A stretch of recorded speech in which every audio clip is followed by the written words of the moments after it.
आपके चैनल से यही दरख्वास्त करते हैं कि जो सरकार है हमारा पक्ष इस तरह से हमें रोडों पे बैठना पड़ रहा है। अपनी नियुक्ति के लिए, वैकेंसी के लिए भी हम 70 दिन तक सर यहाँ पे बैठे हैं।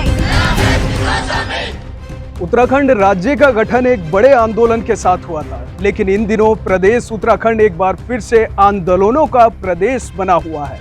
आपको बताना चाहूंगा, तमाम ऐसे संगठन हैं जो प्रतिदिन या हर नए दिन अपनी मांगों को लेकर राजधानी देहरादून की सड़कों पर आंदोलनरत हैं। वैसे तो देश के प्रधानमंत्री इन तमाम आंदोलनकारियों को पहले ही आंदोलन जीवी का नाम दे चुके हैं, लेकिन तब क्या कहा जाए जब सरकारें और सरकारी विभाग मिलकर के प्रतिदिन हर नए संगठन को राजधानी की सड़कों पर उतरने के लिए मजबूर करें। आपको बताना चाहूंगा, आज का नया मामला BEd प्रशिक्षकों का है, यानी कि वो तमाम डाइट के प्रशिक्षु जिनको नियुक्तियां दी जानी थी, लेकिन सरकार और विभाग की कमजोर पैरवी के कारण इन लोगों को अभी तक नियुक्ति नहीं मिल पाई है, जिसके कारण ये अभी भी बेरोजगारी की मार झेल रहे हैं। और यही शायद एक बड़ी वजह है प्रदेश में सरकार की और सरकारी विभागों की लापरवाही प्रतिदिन प्रदेश के बेरोजगारी के आंकड़े को बढ़ाने का काम कर रही है। अब गौर करेंगे BEd प्रशिक्षुओं की इन मांग पर। ये नियुक्तियां तकरीबन फरवरी माह तक हो जानी चाहिए थी और लगातार पिछले कई सालों से ये अपनी इन मांगों को लेकर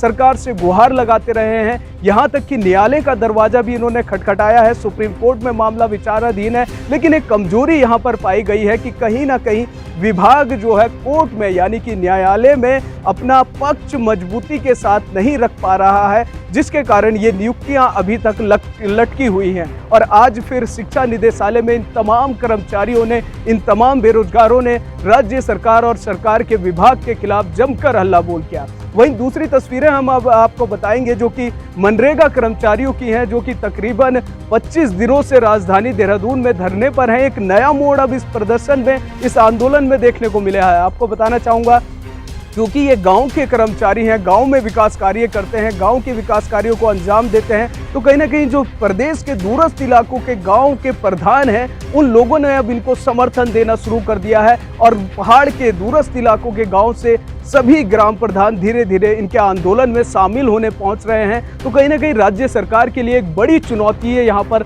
साबित होता नजर आ रहा है। अब देखने वाली बात होगी कि इन सभी धरनों को लेकर के सरकार की क्या मंशा है, कब तक इनकी मांगे पूरी होंगी। वैसे तो पिछले 4 सालों से लगातार पिछले मुख्यमंत्री से इन्होंने मांगे की थी। यदि दोनों संगठनों की मैं बात करूं, अब जो नए मुख्यमंत्री आए हैं तो उनसे भी कई उम्मीदें इन प्रदर्शनकारियों की, इन बेरोजगारों की लगी हैं। तो देखने वाली बात होगी कि राज्य सरकार यानी कि उत्तराखंड सरकार इन सभी प्रदर्शनों को लेकर के अपना क्या स्टैंड रखती है। सर, आज से करीबन 4 साल पूर्व सरकार ने हमें चुना। 70,000 अभ्यर्थियों में से हमें सेलेक्ट किया गया और हमें डाइट से प्रशिक्षण करवाया गया। सरकारी विभाग से हमें प्रशिक्षण करवाया गया ताकि हम भावी शिक्षक बने।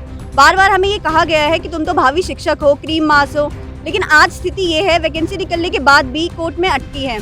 तो अगर सरकार विभाग हमारा अच्छे से पक्ष रखे तो भर्ती जल्दी पूर्ण हो जाएगी। जो हमारे सरकारी वकील हैं कोर्ट में, वो अच्छे से पक्ष नहीं रख रहे हैं। हमारी जो भर्ती है सर, मैं बताना चाहूँगी, हम डाइट DLed हैं और NIS DLed प्राइवेट और BEd। हमें सरकार ने चुना, वो लोग बाहर से करके आए हैं, मतलब प्राइवेट करके आए हैं। हमने 10 से 5 पूरी रेगुलर क्लासेस दी हैं, 2 साल पूरा प्रशिक्षण पूर्ण किया है, तब भी हमें इस तरह से हमें रोडों पे बैठना पड़ रहा है। अपनी नियुक्ति के लिए, वैकेंसी के लिए भी हम 70 दिन तक सर यहाँ पे बैठे हैं। इतनी धूप में, ठंड में, बारिश में हम यहाँ बैठे, तब जाके वैकेंसी निकली है।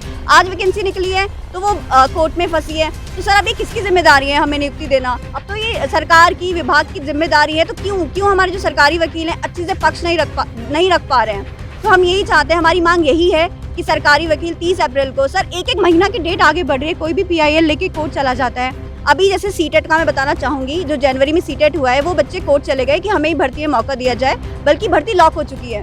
तो इस तरह से अगर हम भर्ती बार बार खोलते रहेंगे तो मई में जो UTET हुआ है उसका रिजल्ट भी आ जाएगा। जो मई वाले बोलेंगे कि हमें भी ले लो, फिर जो हमारा नया बैच की जो काउंसलिंग हुई है, तो ऐसा करते हैं उनका भी हम वेट कर लेते हैं। तो बार बार इस तरह से अगर भर्ती खोली जाएगी तो भर्ती पूर्ण कब होगी? तो हम लापरवाही की क्या वजह मानते हैं? क्या सरकार की गलती है या फिर सरकारी विभागों की गलती है? सर हम अपनी तरफ से बार बार, हम 2 दिन लगातार शिक्षा मंत्री जी से मिले हैं। हम कुंवर सर जो हमारे निदेशक सर हैं, उनसे भी हम बार बार मिल रहे हैं। वो कह रहे हैं हम सरकारी वकील को बोल रहे हैं। हमने उनको बोला है, हमने हियरिंग सुनी ऑनलाइन, तो वो इतनी अच्छी ढंग से हमारा पक्ष नहीं रख पा रहे हैं। तो हम ये चाह रहे हैं या फिर आप सरकारी वकील बदलिए या फिर इतनी अच्छी ढंग से हमारा पक्ष रखें कि मतलब हम जो 550 है, हमारा तो भविष्य जो अधर में लटका है इसको तो सेव करें। एक एग्जाम्पल मैं देना चाहूँगी, उत्तर प्रदेश में जब ये शिक्षक भर्ती निकली थी तो उसमें सुप्रीम कोर्ट में मामला था, तो शिक्षा मित्रों के लिए सरकार ने खुद स्टे वैकेट कराया है। हमारी भर्ती पे भी स्टे लगा है, तो हमारी सरकार जाके क्यों वो स्टे वैकेट नहीं करा सकती है कि हम तो सरकार के ही बच्चे हैं ना। हमें बार बार कहा जाता है आपको सरकार ने कराया है, मंत्री जी कहते हैं आप हमारे बच्चे हैं, हम आपका ज़रूर कराएंगे, लेकिन इतने 15 माह बीत चुके हैं कि हमारा प्रशिक्षण पूर्ण हुआ है और अब हम कितना लंबा इंतज़ार करें। गवर्नमेंट जो है रेड टेपिज्म और जो फैबियन पॉलिसी है इसको दूर करिए और जितने भी हम प्रशिक्षित हैं यहाँ पे उनको जल्द से जल्द नियुक्ति प्रदान करिए और ये प्रोसेस जिस भी कारणों से डिले हो रहा है एज सून एज इसको आप जो है इसका निपटारा कीजिए और इसमें एक सक्रिय भूमिका का निर्वहन करते हुए एक उत्तरदायी सरकार का परिचय दीजिए, ताकि भविष्य में हम जैसे बच्चे हैं जो प्रशिक्षित बेरोजगार शिक्षक हैं उनका भविष्य जो है अधर में ना लटके। बस हम आपके चैनल से यही दरख्वास्त करते हैं कि जो सरकार है हमारा पक्ष सुने और जल्दी से जल्दी जितने भी नियुक्ति प्रक्रिया से संबंधित विवाद हमारे न्यायालय में लटके हुए हैं उनकी पैरवी करें और उनका निपटारा करें और जल्द से जल्द हमें नियुक्ति प्रदान करके हमें हमारी सेवा जो है विद्यालय तक देने की पूरी प्रक्रिया को कंप्लीट करा जाए। बस हमारी सरकार से यही गुजारिश है और हमें कुछ नहीं चाहिए, बस इतना चाहिए। Thank you so much. March से पूरे प्रदेश का मनरेगा कर्मचारी सड़कों पे है। लगभग अभी हमारे प्रदेश भर के 500 प्रधान, क्षेत्र पंचायतगण, जिला पंचायतगण हमको समर्थन देने हम आ चुके हैं। पूरे प्रदेश में मनरेगा से होने वाले काम पूरे ठप हैं। प्रधान गणों में सारा रोष है। अगर मुख्यमंत्री जी तुरंत हमारी मांग पर निर्णय नहीं लेते हैं तो प्रधानगण और ग्राम पंचायत के सभी जनप्रतिनिधि हमारे साथ सड़कों पर उतरने को मजबूर हो जाएंगे। बिल्कुल आप जायज़ बात कर रहे हो। आंदोलन करना कोई किसी भी कर्मचारी का अपने स्तर से नहीं करता है, मजबूर होकर करना पड़ता है, क्योंकि हमने सरकार को पहले ही अल्टीमेटम दे दिया था कि हमारी मांगें मानी जाए, लेकिन सरकार पिछले 4 साल से कुछ नहीं कर रही है, इसलिए मजबूर होकर हमें आंदोलन करना पड़ रहा है। कल का क्या कुछ कार्यक्रम है? कल हम लोगों का सचिवालय कूच है और जिसमें हमारे प्रधान संघ के संगठन के सभी प्रधानगण और हमारे साथ सचिवालय कूच में होंगे। प्रदर्शन के समर्थन में आए हैं प्रधान संगठन के लोग। हमारे अध्यक्ष जी ने इनका समर्थन किया है और मैं जौनपुर का प्रधान हूँ। जौनपुर का जो प्रधान संगठन है वो इनको पूरी तरह से समर्थन देता है, क्योंकि मनरेगा के द्वारा ही आजकल गांव में लोगों का जीविका उपार्जन का एक महत्वपूर्ण योगदान है और जो मनरेगा के कर्मी हैं इनकी इसमें महत्वपूर्ण भूमिका है, क्योंकि जब तक इनका नियमितीकरण नहीं होगा तो ये लोग भी एक तरह से अधोगति में रहते हैं कि हमारा क्या होगा क्या नहीं होगा। तो हम समस्त जो प्रधान संगठन है वो ये चाहता है कि इनका या तो नियमितीकरण किया जाए और ये हिमाचल के तर्ज पे इनको रखा जाए, जैसे कि हिमाचल में सिस्टम काम कर रहा है। हम उत्तराखंड सरकार से यही निवेदन करते हैं मुख्यमंत्री माननीय तीरथ सिंह रावत जी से कि वो हमारे मनरेगा कर्मियों की जो मांगे हैं उनको माने और जल्दी से जल्दी इनको गांव में कामों पे भेजे, क्योंकि इनके बिना गांव में कोई भी काम नहीं हो रहा है और सभी लोग जानते हैं कि इस टाइम जो रोजगार का मुख्य जरिया है वो मनरेगा के ही काम है। मैं जिला टेरी गढ़वाल के ब्लॉक जौनपुर से सुरेश रावत, प्रधान ग्राम पंचायत बिनाव, और हम मनरेगा कर्मियों के हड़ताल को सपोर्ट करने आए हैं।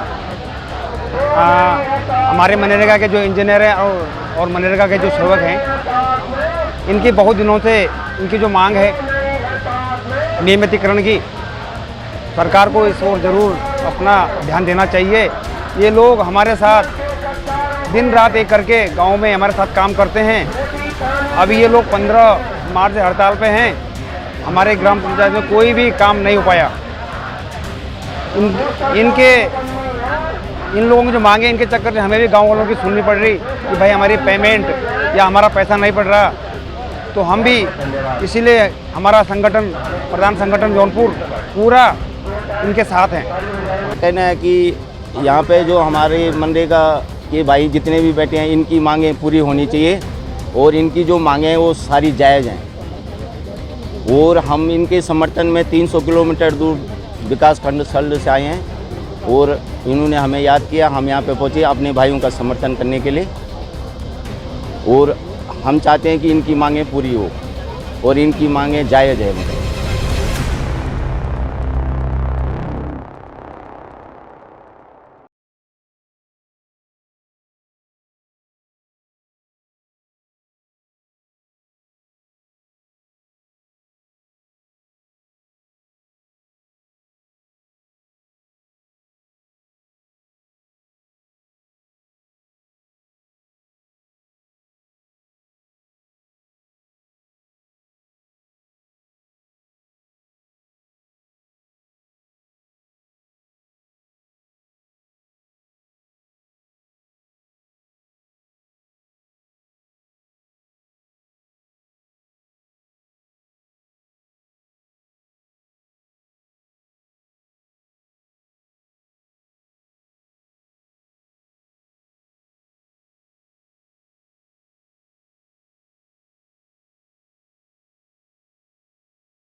मेरे साथ फिलहाल इतना ही, दीजिए इजाजत, नमस्कार।